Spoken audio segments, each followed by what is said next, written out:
नमो अरिहन्ताणं नमो सिद्धाणं नमो आयर्याणं नमो वजायाणं नमो लोये सव्वसाहुणम् अर्हन्तो भगवन्त इन्द्रमहिता सिद्धाश्च सिद्धीश्वरा आचार्याजिनुशासनोन्नतिकरा पूज्या उपाध्यायिका श्रीसिद्धान्तसुपाठिका मुनिवरा रत्नत्रयाराधिका पञ्चेते परमेष्ठिनः प्रतिदिनं कुर्वन्तु ते मङ्गलं कुर्वन्तु नो मङ्गलम्।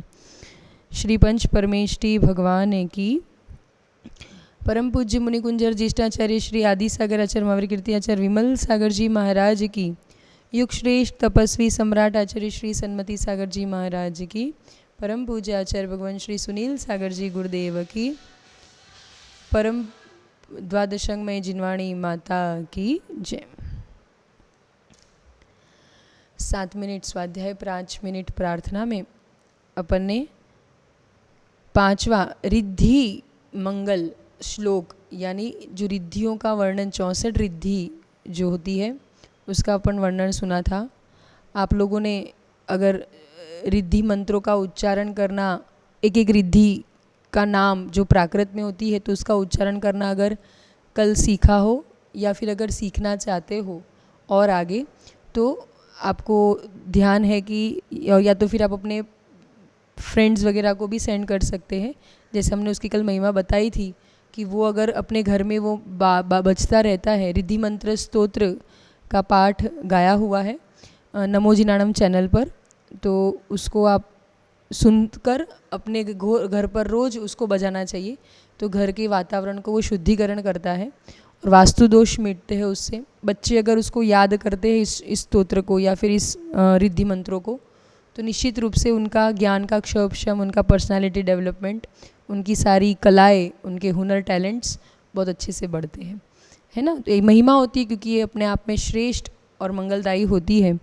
अब आगे जो अपन को पढ़ना था कि जो अपन इसमें जो नाम आए थे कि सर्वौषधि आदि रिद्धि कौन कौन सी होती है, जो 5 वो बताई, अष्टांग महानिमित्त कौन कौन से होते हैं, तो ये उसके नाम और उसके आगे अपन उसका विवरण समझते हैं। ये सर्वौषधि रिद्धय सुतपसो, मतलब अच्छे श्रेष्ठ तप से जो वृद्धि को प्राप्त है, ऐसी 5 सर्वौषधि आदि रिद्धि, सर्वौषधि, आमोरस औषधि, खिल्लोषधि, जल्लोषधि, निर्विषौषधि, मतलब ऐसी इनकी रिद्धियाँ जो औषधि का काम करती है लोगों के लिए। सर्वौषधि यानी सर्व रोगों को मिटाने वाली। अब जैसे उनके तन से स्पर्शित वायु आती है, वो अगर कहीं उनके स्पर्शित कहीं जल मिल जाए, उनके स्पर्शित कहीं मल मूत्र, वो उनका कफ थूक मल मूत्र आदि भी ये औषधि का काम करता है लोगों के लिए।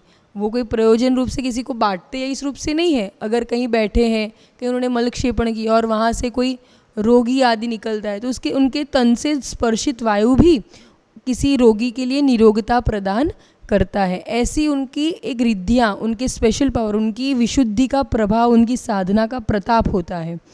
जल्लोषधि मतलब समझ में आया ना, जिनके स्पर्शित जल मिल जाए, उनका मल मूत्र आदि भी सब कुछ औषधि का काम करता है। ऐसी श्रेष्ठ सर्वौषधि आमरस औषधि, है ना। उनके जो कफ होता है वो घृत यानी घी का काम, जैसे घी का काम, घी की जो गुणवत्ता होती है वैसा कार्य करता है। खिल्लोषधि कफ हो गया, फिर ये जो नाक का मल हुआ वो सब। जल्लोषधि उनके स्पर्शित जल।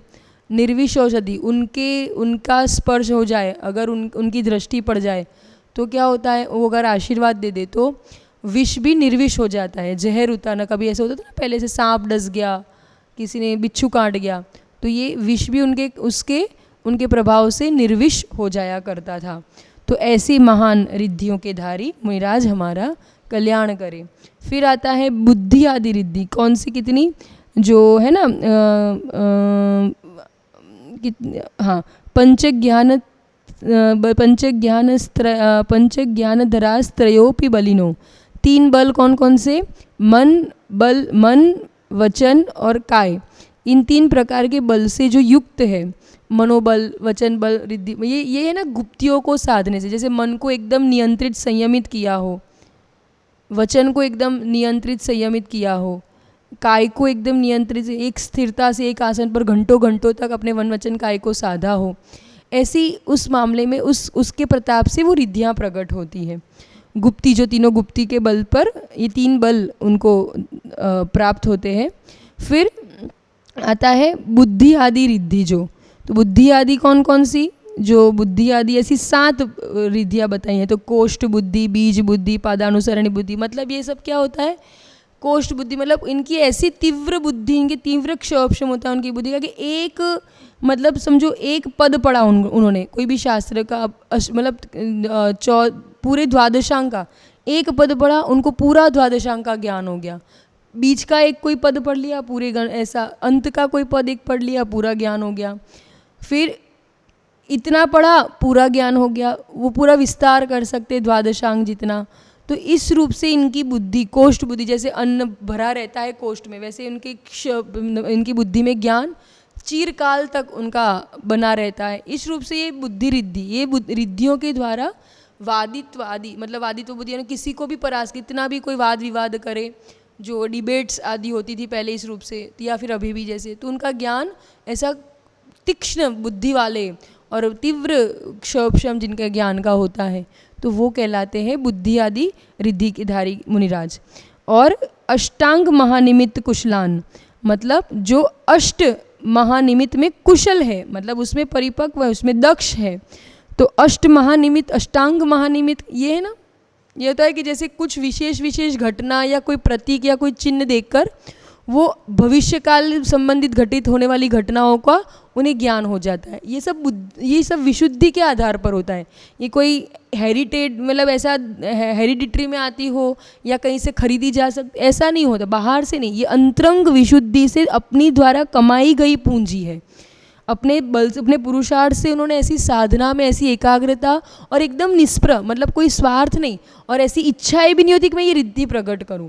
तो ये अष्टांग महानिमित्त कौन कौन से, तो इसमें आते हैं अंतरिक्ष यानी नभ में कोई तारा आदि को देख के अंतरिक्ष, भौम, भौम यानी जो ये अंग, कोई भी अंग फड़कना, आँख, हाथ या फिर इस रूप से कंधा, स्वर, स्वर यानी जो स्वर विज्ञान के माध्यम से, स्वर यानी बोलना नहीं, ये जो नाक में से जो दाया स्वर बाया स्वर जो चल रहा है स्वर विज्ञान के माध्यम से, व्यंजन, लक्षण, चिन्ह या फिर स्वप्न। कौन कौन से हो गए, अंतरिक्ष, भौम, अंग, स्वर, व्यंजन, लक्षण, चिन्ह और स्वप्न। इन ऐसे 8 विशेष घटनाओं से शुभ अशुभ जो हमें बता देते हैं, हमें सावचेत संकेत दे देते हैं या खुद संकेत पा लेते हैं। तो ऐसे कई प्रसंग है ना, जैसे ये विष्णु कुमार मुनि, वो अंतरिक्ष में उनको कुछ ऐसा नक्षत्र दिखा ऐसा, तो तो उसके कारण श्रवण रक्षण, जो श्रवण नक्षत्र होता है वो हिलता हुआ नजर आया, तो उससे उनको ज्ञात हुआ कि वो कोई श्रवणों पर उपसर्ग हो रहा है। तो ऐसी घटनाओं को देखकर, है ना, ऐसे कुछ निमित्तों को देखकर उनको घटना आगे होने वाली तत्संबंधी घटनाओं का ज्ञान हो जाता है। तो ऐसे रिद्धिधारी मुनिराज हम सभी का कल्याण करें। इस रूप से ये अपने रिद्धिधारी जो मुनिराज होते हैं वो हमारा मंगल करे, वो हमारा कल्याण करे। अपन स्वस्ति क्रियासु परमर्श योना भी बोलते हैं ना, तो ये परम ऋषि यानी जो चारण रिद्धि, ये जो रिद्धिधारी मुनिराज होते हैं, स्वस्ति यानी स्वस्ति क्रियासु, स्वस्ति यानी मंगल, ये हमारे लिए मंगल करे। ये प्रतिदिन हम पूजा आदि में बोलते भी, और मंगलाष्टक प्रतिदिन बोलना चाहिए। ऐसा कहते हैं उठकर आप जो मंगलाष्टक बोलते हैं तो निश्चित रूप से उसमें हमारा मंगल होता है और इन पुण्यात्माओं का स्मरण होता है, तो हमारा जीवन भी पवित्र, पुण्यवान और मंगलमय होता है। चलिए अपन प्रार्थना कर लेते हैं आज की। नमो अरिहन्ताणम्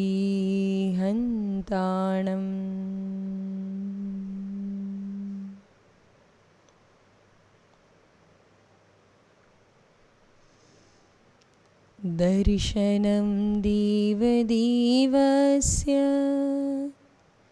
दर्शनं पापनाशनं दर्शनं स्वर्गसोपानं दर्शनं मोक्षसाधनम्। हे जिनेंद्र भगवान, मैं आपके चरणों में उपस्थित हुआ हूँ। हे पंच परमेष्ठी, मुझे जब तक निर्वाण की प्राप्ति ना हो जाए तब तक मुझे आपकी शरण प्राप्त होती रहे। हे भगवान, मैं हमेशा आपकी भक्ति में लीन रहूं, क्योंकि आप ही एक शरणभूत है। सभी दुखों से छुड़ाकर मुझे उत्तम सुख दिलाने में श्रेष्ठ निमित्त है आप। आपके दर्शन करके आज मैं धन्य हुआ। धन्य दिवस, धन्य घड़ी, धन्य भाग हमारे, जो मुझे आपके दर्शन हुए। मेरा जन्म सफल हुआ, मेरे मन, मेरे वचन, मेरी काया सफल हुई। आज मैं आपके चरणों में उपस्थित होकर बस मैं आपके समान बन जाऊं, आपके गुणों की प्राप्ति करूं, यही मंगल भावना और यही मंगल प्रार्थना करता हूँ। नमो जिनाणम्। अच्छेमि, पूजेमि, वन्दामि, नमस्सामि। दुःखको कम्मखो बोहिलाओ, सुगई गमनम समाहि मरणम, जिन गुण संपत्ति हो मज्जम।